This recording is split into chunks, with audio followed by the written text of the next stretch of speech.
I'm Sarah from Tucson Water, a proud part of the city of Tucson. Nice to see you all again. Thanks for joining in today for part 2 of Water Smart Kids. And if you're joining us for the first time, welcome. Normally, we'd be doing this presentation in your classroom for an hour, but because you're all staying at home spending lots of time online, we've split the presentation into 2 parts. Today is part 2, and yesterday was part 1, each for about 30 minutes. This will all be recorded, so you can watch either part again and share with your friends later. With so many of us staying at home from school and work, I thought we could use this time to learn more about something really important to us here in Tucson. Water, where it comes from, what we do with it, and why it's such an important resource, especially here in the desert. My very special friend from Tucson Water is here with me again today. Let me introduce you to Dr. Faucet. Hi everyone. Do you remember what kind of scientist I am? That's right, I'm a hydrologist, a scientist who studies water. Can you say hydrologist? Hydrologist. Good job. First, we want to remind you that we at Tucson Water are very serious about following the guidelines for social distancing. While many of you may think that Sarah and I are close together, we're actually far apart in separate locations. And I've brought along my daughter Ellie to help me out again today. Can you say hi to Ellie? It's safe for the two of us to be in the same room because we're part of the same family and we've been staying home together for the past month, just like all of you are. Hi everyone. We hope you're staying safe at home and washing your hands for at least 20 seconds. Try singing happy birthday to yourself 2 times while you're washing up. Back to you, Sarah. Raise your hand if you used water today. Wow, just about all of you have used water today. To review, in part 1, we learned about so many different ways that we use water for drinking, washing, cooking, cleaning, swimming, even for our plants and animals. Our friend Slick here helped us learn about the water cycle and how water can easily change forms. It might be a solid ice cube that can melt to become liquid water, which can evaporate and become a gas called water vapor. Ellie, can you show us the groundwater level poster from part 1, please? In part 1, we also used a model to learn about our first source of water, groundwater. The groundwater is located in rocks underground called the aquifer, but we pumped up too much groundwater, so the Santa Cruz River no longer flows year-round. That means that we need to find some other water sources so that we have enough water for the future. And that's where we'll begin today's program. Another important water source for Tucson comes from a big river in Arizona. Are there any really big rivers with lots of water near Tucson? No, but there is a big river in Arizona. Dr. Faucet, can you tell us all about that, please? Sure. Ellie's holding a map here of Arizona. Can you see Tucson here? This big river is called the Colorado River. The Colorado River starts way up in the Rocky Mountains and it flows downhill into Arizona through the Grand Canyon and then over to the border of Nevada and coming down from California boundary of Arizona all the way into Mexico. Do you remember in part 1 when Ellie hiked to the Santa Cruz River using our model? Do you think Ellie could hike all the way to the Colorado River to get a bucket of water? No way! It's over 330 miles away from Tucson. Instead, a big canal was built through the desert, and water is pumped all the way from the Colorado River to Tucson. A canal is like a man-made river. It's called the Central Arizona Project, or CAP. Can you help me spell that with your fingers? Great. Let's all try like this.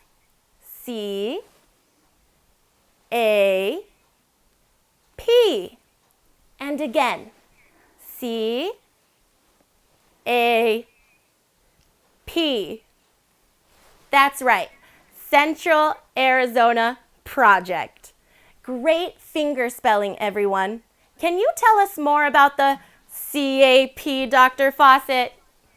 I sure can, Sarah. Ellie is now holding a photograph that was taken from an airplane looking down on the Central Arizona Project Canal. And this photo here shows what the canal looks like close up, so you can see the river water. You can see how long this canal is, and it's only a part of it. It curves around big mountains for 336 miles. If you were to walk without a break, and you walk for 7 days along the entire canal from the Colorado River to Tucson, it would take you 7 days to walk the entire canal. Could you do that, Sarah? No way. In 2001, we began to use Colorado River water in addition to groundwater. Now, when you get a drink from the faucet, you're drinking a mixture of groundwater and Colorado River water. Ellie, can you show us the map of Arizona again, please? And tell us more about it, Dr. Faucet. Well, more than 25 million people in 7 states, Arizona and 6 states in this area, use Colorado River water. So with so many people using this water, we need to be really careful about how much water we all use. Considering how many people live in the whole western United States that are using the Colorado River, what do you think happens to the river water by the time it gets down here to Mexico? What do you think, Ellie? I think there won't be much water left in the river if we take so much out of it. You're right. By the time the Colorado River reaches Mexico, it hardly flows anymore. Just a trickle. Just because there is a river with lots of water in it doesn't mean that there is an endless supply of water. So let's learn more about some other sources of water in Tucson. First, if you're just joining in, I'm Sarah from Tucson Water, a proud part of the city of Tucson. I'm here with my scientist friend Dr. Faucet and her daughter Ellie, presenting Water Smart Kids. Because you're not in school, we're joining you safely at home. We're so glad you're learning about water with us today. Does anyone here recycle? Good. Did you know that we can recycle water too? In order to pump up less groundwater, we can recycle the water we have already used. In Tucson, the dirty water that gets flushed down our drains is cleaned up enough so that it can be reused to water plants at schoolyards, parks, and golf courses. This lets us save our groundwater for drinking. Have you ever seen a sign like Ellie is holding? Sounds like many of you have seen a sign like this before. This property uses reclaimed water. So what is reclaimed water? It's basically recycled water. Can you say recycled water? Recycled water. Great. Is it clean enough for people to drink? What do you think, Ellie? No, it's not clean enough for people to use. That's right, but it's great for plants. The purple color of the sign is the color of the pipes used by Tucson Water for recycled water. Repeat after me. Purple pipes are for the plants. Purple pipes are for the plants. Great job. Tucson Water saves over 4 billion gallons of groundwater per year by using recycled water for plants. This is something that the city does to be water smart. So even though we don't use it for drinking, recycled water is one of Tucson's important water sources. Where have you seen these signs in Tucson? That's right, maybe at a park, a playground, or along a bike path. Ellie, can you turn the poster over, please? Thanks. Have you seen this sign? schools that use recycled water have a special sign just like this one. When you go back to school, be sure to look for this sign to see if your school uses recycled water. Dr. Faucet, can you tell us about a special project using recycled water in the Santa Cruz River?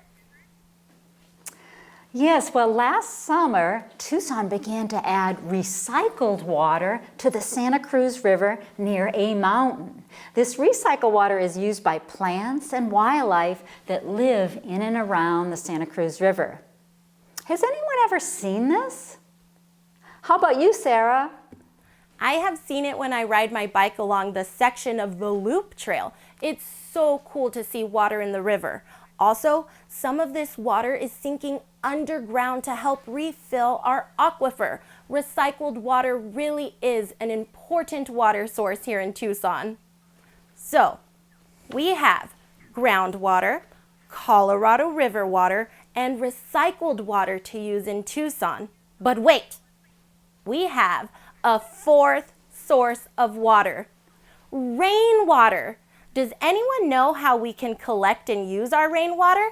Dr. Faucet, I bet you know. Well, have any of you ever seen a big tank like this in your neighborhood or at your school? It's called a cistern. A cistern collects rainwater that runs off the roof of a building.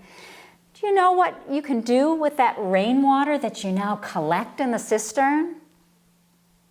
I'm hearing some good ideas. What about you, Ellie? What do you think? Well, you can use that water later to water your plants as needed, instead of having to use other precious water sources. That's right. And you can also harvest rainwater with a rain garden. Can you show us the other side of your poster, Ellie? Have you seen a rain garden in your neighborhood or at school? Dr. Faucet, can you explain how this works, please? Yes, I sure will. The basin in the ground fills up with water when it rains. So then the water slowly sinks down into the ground. It helps water the plants, particularly their roots, and some of it might even sink down toward the aquifer. Dr. Faucet, can we create a rain garden at home? Please, please. I think that's a great idea, Ellie. Let's do that. Speaking of the aquifer, Dr. Faucet, can you tell us more about the groundwater level poster from part 1? Sure. Let's look at the groundwater levels again. Remember, we started out in the year 1900 where the water table, the surface of the water, was right here in the year 1900. But by 1945, we had to dig wells down to about 75 feet to get to the water. So the water table was lower. In the year 2000, Tucson Water had to dig wells all the way to 275 feet. So over time, the water level dropped because we were pumping up too much water. But more recently, we've started to use these other water sources that Sarah has mentioned, like Colorado River water, our recycled water, and of course, rainwater. And today, if you look over here today, you can see our groundwater, it's starting to rise up. So Tucson Water is really planning for our water future to be so sure we have plenty of water for years to come. If you tuned in for part 1, you'll remember that our water drop friend Slick taught us about the water cycle. Let's look at the poster Ellie is holding. All of Earth's water is part of the water cycle, whether it's groundwater, Colorado River water, recycled water, or rainwater. So we really don't have 4 separate water sources. We actually have one water. What do you think that means? Dr. Faucet, what do you think? Well, one water means all of our water sources are connected because they're all part of the water cycle. It's just like how there was one Slick in our water cycle story in part 1. If you remember that, as he moved through the water cycle, he may have changed form, but he was always Slick, the water drop, the entire time. Let's do some body movements to remember our 4 sources of water. Just follow along with me, everyone. Ready? Great. Our first source of water, groundwater. Let's all wiggle, wiggle, wiggle as you percolate through the rocks into the ground to reach the aquifer. Wiggle, wiggle, wiggle. Good job. For our second source of water, let's all make a big C for the Colorado River water. Great, let's do it again. A big C. Excellent. For our third source of water, let's all make a big R for recycled water. And again, a big R. Great, stretching. And our fourth source of water is rainwater. Let's all move our hands from up in the sky down to the ground. It's raining. Are we all wet now? Great job acting out our 4 sources of water.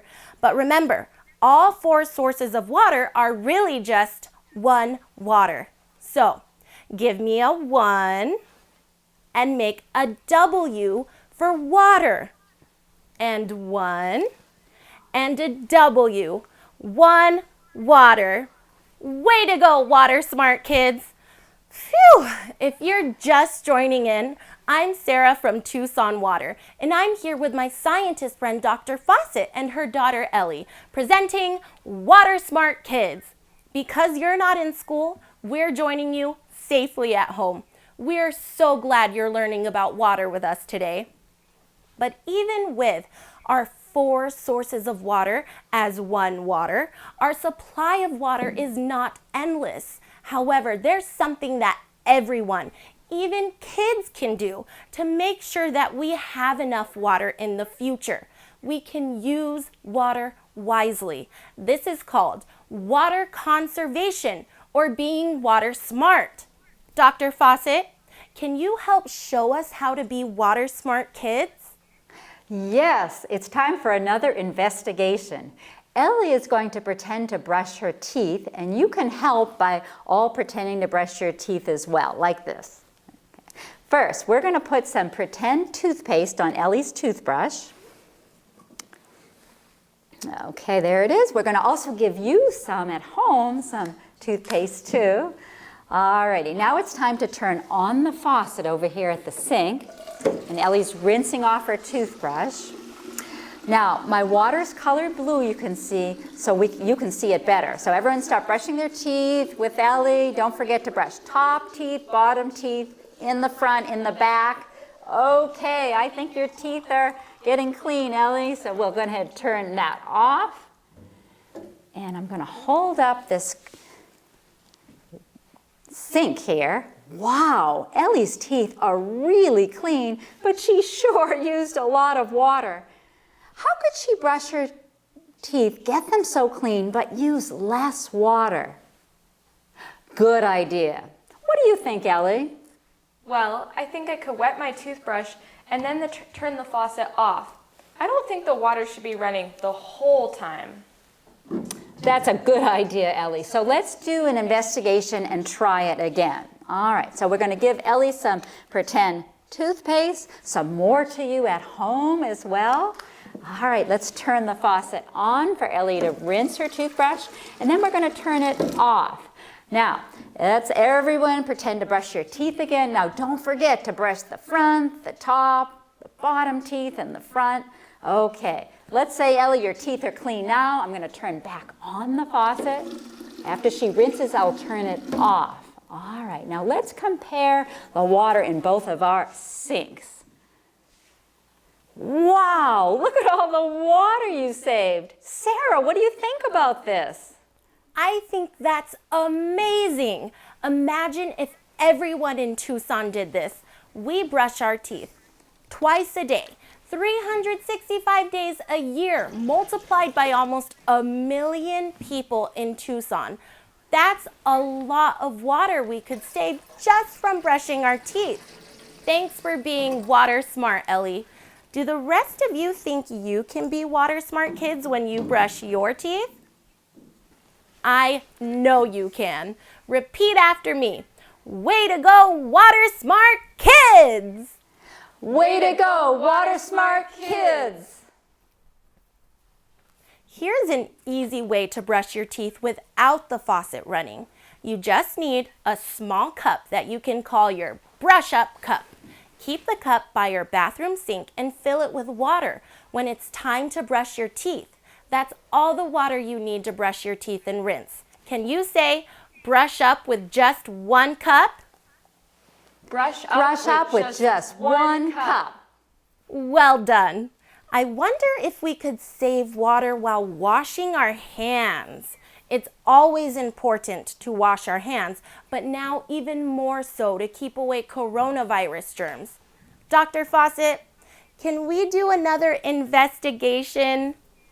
Definitely. Ellie will pretend to wash her hands, and you can also pretend to wash your hands at home. So here's some soap for Ellie. Here's some soap for everyone at home. Now I'm going to turn on the faucet for Ellie to wet her hands, and then we'll leave it on. Ellie's going to wash her hands. Don't forget to wash all between your fingers, those fingernails, the backs of your hands. Get them really clean. You should do it for 20 seconds and sing happy birthday. Okay, we're going to turn it off. Okay, let's take a look here. Oh, this is heavy. Wow. Ellie, your hands look super clean, but she sure used a lot of water again. How could she use less water? I think you kids already know. What do you think, Ellie? I think it's just like with the toothbrushing. Just turn off the faucet and don't let the water run. Okay, let's try it again. All right. Okay, here's some more pretend soap for Ellie to wash her hands, some more for you at home. I'm going to turn on the faucet so Ellie can rinse, and then we'll turn it off while she's washing her hands. So again, everybody for 20 seconds, wash your hands really good. You sing a song like happy birthday. Okay, let's say Ellie's hands are all clean now. I'm going to turn the faucet back on while she pretends to rinse. And now I'll turn it off again. So it's time to compare again the water in both of our sinks. Oh, look at all the water you used and you saved, Ellie, particularly here. What do you think about that? That's fantastic. And it's so easy to do. Do the rest of you think you can be water smart kids when you wash your hands? Especially now when we're washing our hands so much? I know you can. Repeat after me. Way to go, water smart kids! Way to go, water smart kids! Great job. What are other ways that you can save water and be water smart kids? Wow, you kids have lots of great ideas. Here's one. How many of you help to wash the dishes at home? Good. You can get the dishes wet and soapy, turn off the water when it's time to scrub, and then turn the water back on to rinse. That's easy. And if you use the dishwasher, be sure it's full before you run it. The same is true when you do laundry in a washing machine.